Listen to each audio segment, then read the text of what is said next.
What's going on YouTube? Happy Sunday. And boy, have I had a week. I'm helping somebody out right now get through some serious financial situations right now. When I say serious, I'm talking about like facing homelessness, serious. So I'm helping someone out with that situation. I've had phone calls with people who may have their homes taken away. It's just all kinds of financial situations.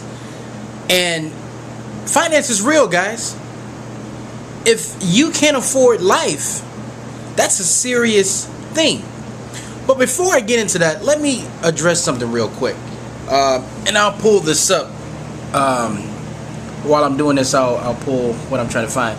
I put a video up about ideas, about a money idea.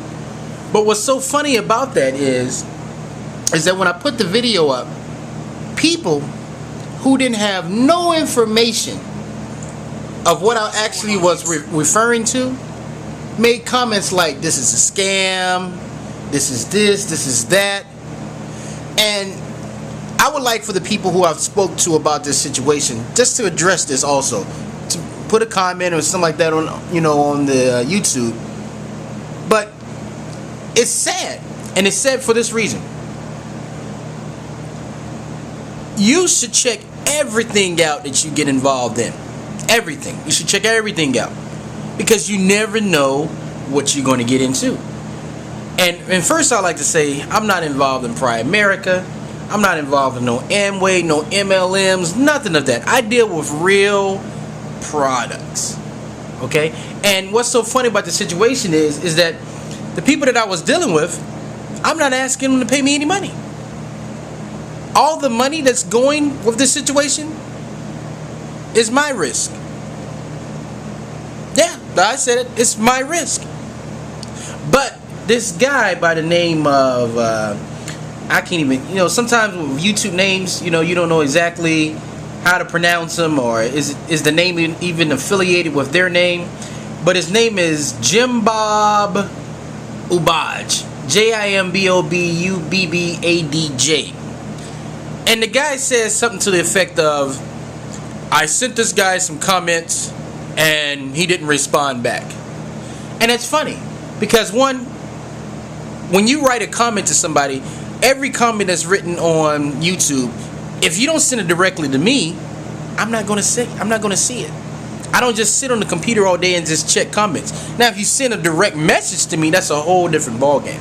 But what's so funny was, this guy must be a scam because he hasn't responded back to my comments. Everybody that's ever did any type of business, right, had to take a risk. Because what they were doing was out of the norm. There's a lot of you right now who don't take any risk whatsoever because you are so quick to jump to the negative that you can't see the opportunity. Everything that's outside of the box isn't bad. Are there scams out there? Of course there are. But are there legitimate things out there also? You bet your bottom dollar there is. So with that being said, why do we discredit things so easily?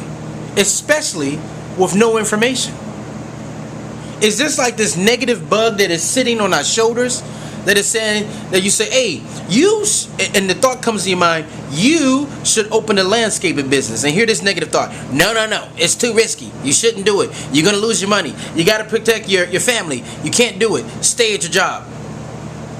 I need to own a cleaning business. No, don't do it, too risky, protect your family, lose your money. Automatically. So, let me get this right. What all successful people have in common is that they failed themselves to the top. Did they make mistakes? Yes, they did. But now they're at the top. But see, here's the thing. Some of you may be saying, well, everybody doesn't make it to success. They failed. The average millionaire failed 17 to 18 times before they became successful. Oh yeah, they failed. But the difference was that once they fell on their butt, they got back up and got back on the horse and kept going. Are you that person? Are you that person that's in the corner? Oh my gosh, opportunity! It's a scam. It's the Bernard Madoff. It's a scam. I'm afraid of that. But if you would have just asked the question, you'd have had all your answers asked. Because when people were contacting me, they were like, "Oh, what is this?" And when I said the fact that there's no money involved, then you just see the fear just go away. But what do you guys think? Maybe I'm just rambling along. Maybe I have the wrong idea. But I can tell you this, that when I started my business, when I started the things I did, there was a risk. But I told myself at the beginning, no matter how hard it gets, I'm never going to give up. And 10 years later, I'm still standing. And that person I was back then and the person I am now is like night and day. So, that's all I have to say, guys. If this is your first time watching this channel, glad to have you. Please subscribe. And until next time, signing off.